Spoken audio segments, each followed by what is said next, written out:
go really fast. I like you, let's do it. And then if I don't like you, let's break up very quickly. It's almost like what people would say, like fast food dating.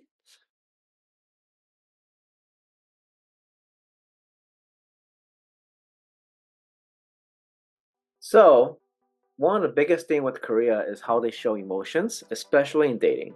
So before that happens, see the background of my video is basically my book. You can get it on Amazon.com. Recently published a book about how to create offline communities. So it'll be helpful if you're interested in creating offline communities. So anyways, so one thing about Korea and their chong, or basically love, affection, is pretty much you can see it almost everywhere.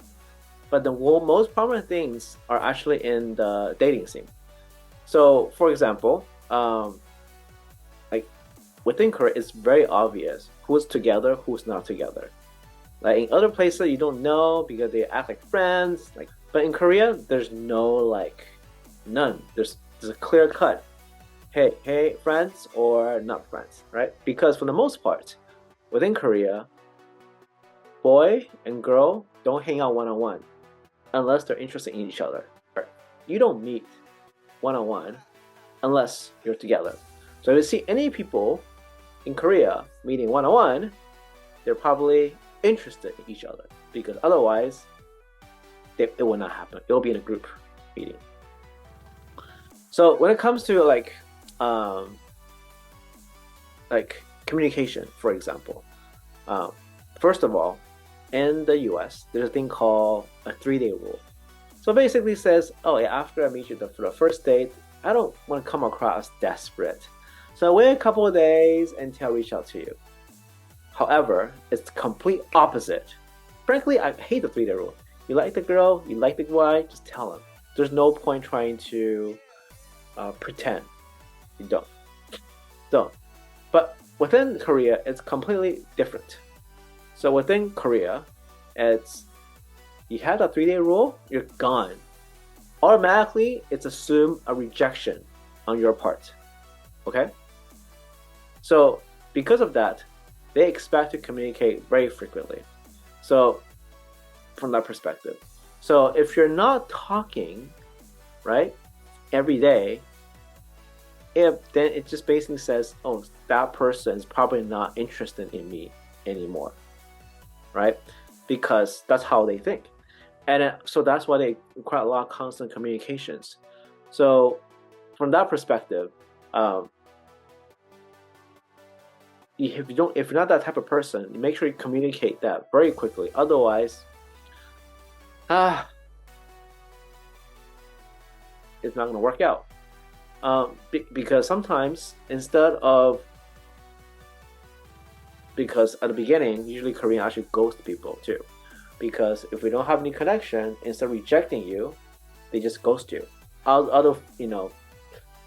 It's a way of being polite by not telling you no, and just expect you to figure it out yourself, if not respected. So, and if you don't reach out within a couple hours, when you guys first start meeting one-on-one, they already think that, oh, you're probably going to turn them down. So that's why I was very surprised when I first met someone before. Literally, like, I met her on the airplane, and then I didn't even talk to her until like the end, and mainly because that it was kind of freaky for me. Literally, every time I will look at her, I don't know, oh, there's a cute girl on the plane. To show her interest, she will literally look at me back, like non-stop.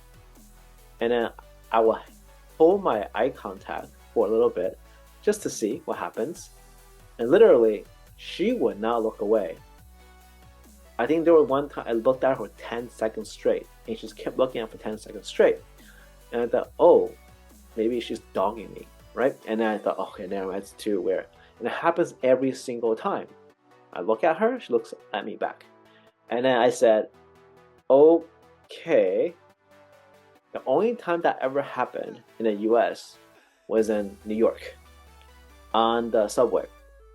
So anyways, we did end up talking, and the thing is, like, she and her friend on the same flight but not sitting together, and there's an empty seat in the back, and she's not sitting over there, and she's still sitting like right behind me actually. So, and we're talking to her, getting her information.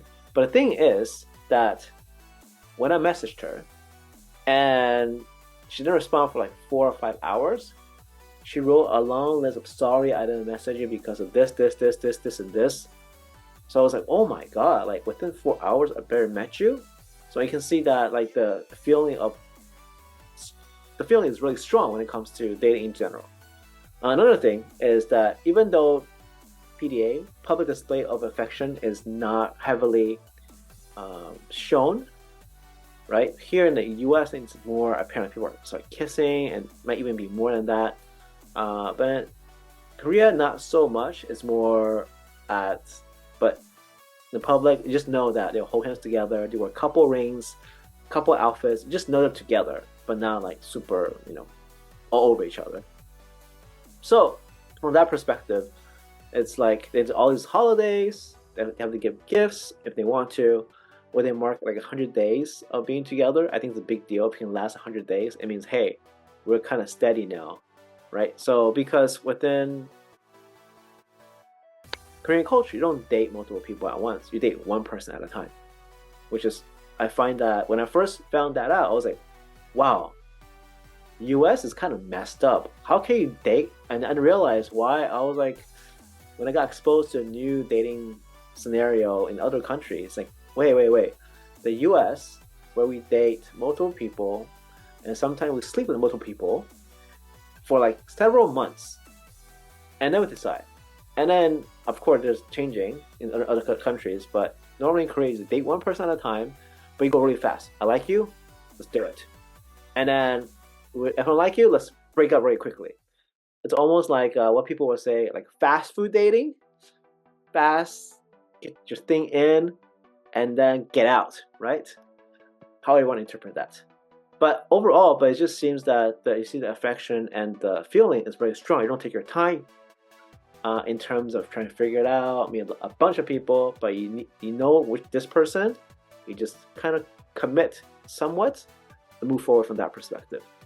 So looking at that, you can tell that in how they respond in those Korean dramas, all that, I can tell you that, hey, like from that perspective, that there's a lot of chong, or a lot of feeling of love and affection within the Korean culture.